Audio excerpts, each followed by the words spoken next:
Pedro nasceu com 3,45 kg. Era um menino robusto que logo cresceu.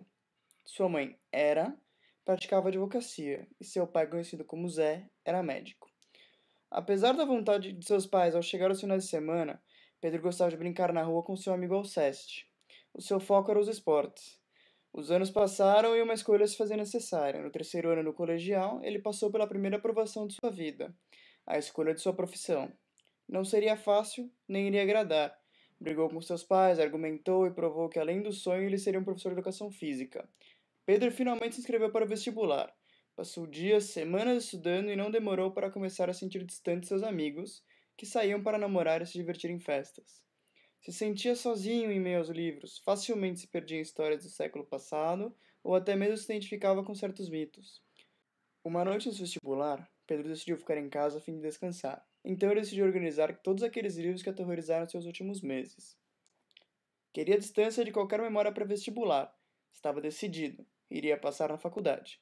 Passou horas esvaziando o armário quando achou uma antiga caixa cheia de documentos. Pedro notou o seu nome e prendeu sua atenção. Ele não era filho de Hera. Sua mãe era Amena, alguém que ele nunca havia conhecido. Sentiu-se mal por instantes até decidir que mãe é aquela que cria, que dá amor.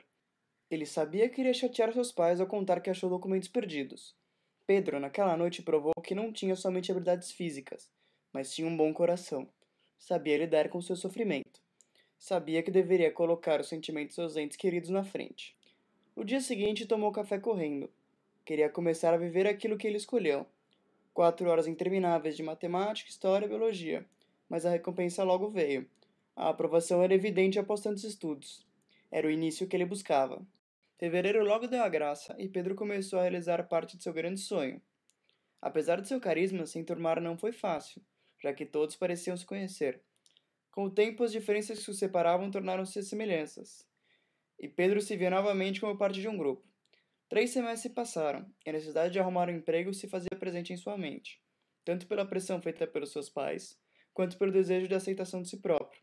Cansado de ser renegado em diversas entrevistas pelos diretores das escolas, Pedro decidiu tentar apenas mais uma vez. Era sua última esperança.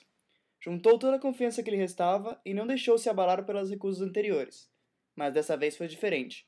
O diretor não via somente um jovem garoto em Pedro, mas conseguia enxergar o real potencial que aquele garoto confiante e determinado poderia lhe oferecer. Mesmo com todas as conquistas, Pedro ainda não se sentia completo. Ele queria alguém para partilhar seus sentimentos. Era como se um grande vazio tomasse conta de seu peito. Vazio que logo sumiu ao conhecer Maggie, moça bonita de longos cabelos, na cafeteria da faculdade. Foi uma experiência única e inesquecível na vida de Pedro. Pela primeira vez em sua vida ele sabia que poderia contar com alguém. E assim foi. Maggie estava presente em cada momento de sua vida, completando com o amor que ele nunca sonhava em ter. Após meses de namoro, Pedro foi convidado para o famoso e temido jantar em família, que representaria a aceitação de seu namoro com Maggie. Ao chegar no apartamento, a única coisa que passava em sua cabeça era o medo de ser rejeitado, igual aos anteriores que passaram por ali. Após muita apreensão, o jantar começou, e o sentimento de insegurança que tomava conta de Pedro foi dando lugar a uma tranquilidade que contagiava o local e tornava o clima mais ameno e agradável. Com uma surpresa para todos, e principalmente para Maggie. Pedro obteve a aceitação do que seria sua segunda família, de agora em diante. Os anos se passaram e o amor presente entre eles crescia cada vez mais. Já formados e com um trabalho estável, o próximo passo era consolidar essa paixão, casando-se com Maggie. Meses se passaram e a ansiedade aumentava. As preparações pareciam não ter fim. Até que o dia tão esperado chegou. Maggie estava mais radiante do que nunca. E Pedro não pensava em outra coisa a não ser em como tinha sorte de tê-la em sua vida. Após 2 anos de casados, a maior prova de amor chegou. Seu primeiro filho. Nesse momento, notou que sua vida estava completa e que nada mais era impossível para ele. A única coisa que lhe importava era a felicidade de sua família. Em um momento de grande meditação de sua vida, Pedro percebeu que havia passado por 12 grandes provações, e mais do que nunca tinha consciência da ligação que existia entre ele e o famoso mito grego. Ainda neste momento, ele tirou seu maior ensinamento. A força não é o único instrumento de batalha.